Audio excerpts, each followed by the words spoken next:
Previously on Investigating Grace. Listen, Detective, I know I may sound like a crazy person, but I really do have superpowers. I have mind powers and can change a person's heart. I also have the power of invisibility. This body of mine, it isn't the real me. It's just a shell of who I am.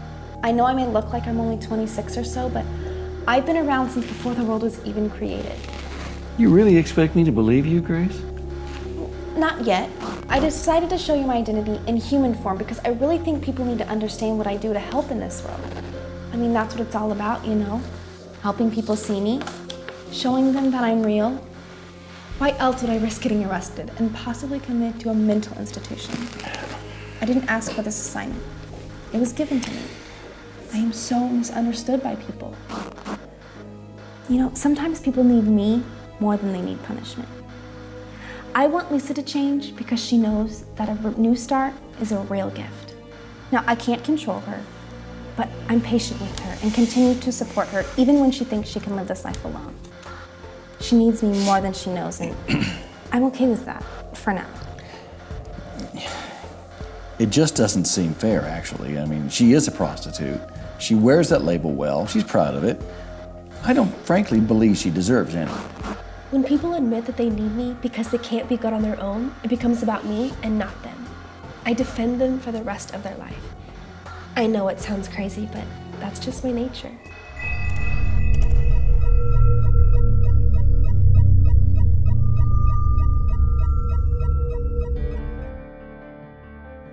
Well, you look like you got a little more sleep last night.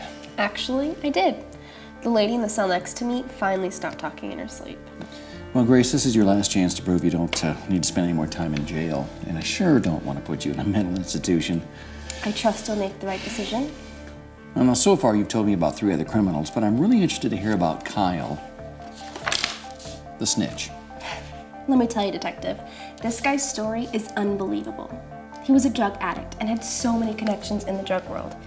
He got arrested and cleaned up his act in prison. When he was released, and after a few years of living sober, he actually went back to the police academy and joined the police force. Are you kidding me? Not at all. They sent him back into the drug world as an undercover cop, so they could get information on how to take down the lead guy in the drug supply. At first, he was amazing. He was responsible for so many drug busts, and he started to set all kinds of records. Then, in a moment of weakness, he went back to his old lifestyle and started doing drugs again and feeding bad intel into his own police department. Well, it's not the only time a crooked cop has been caught. It's hard to believe that after being introduced to me the first time, how quickly he forgot how much he needed me. I saved his life once, and then he started to take me for granted. He fell into the trap that so many people do. He started to believe that he was strong enough on his own to resist the temptation, and that's when he fell. And boy, did he fall hard. I can remember on 3 different occasions when he was directly asked by his boss if he was still a part of their team, and he said yes. And in fact, he was actually helping the drug dealers. This guy makes me sick. There's nothing I cannot stand more than a backstabbing snitch. I cannot believe the judge did not give him life in prison for all the lives he destroyed. I'm really curious to hear, what did you do this time? No, wait a minute. Before I even ask that, let me guess. You told him another Bible story. You got it. I'm sure you've heard of the guy, Peter. He wasn't a drug dealer. He was a fisherman. Jesus called him out of his old life to start a new one, fishing for men. That's weird. What does that mean? You know, caring more about people than fish. He followed Jesus for 3 years. He performed miracles and preached in front of thousands of people. He suffered in prison for Jesus. Sort of like me. He traveled miles to spread the good news of Jesus. Well, okay, but what does this have to do with our snitch? Well, Jesus was on his way to being crucified. And in a moment of weakness, or I guess you could say 3 moments of weakness, Peter denied being a Jesus follower. He was asked point blank 3 times if he followed Jesus, and he said no 3 times.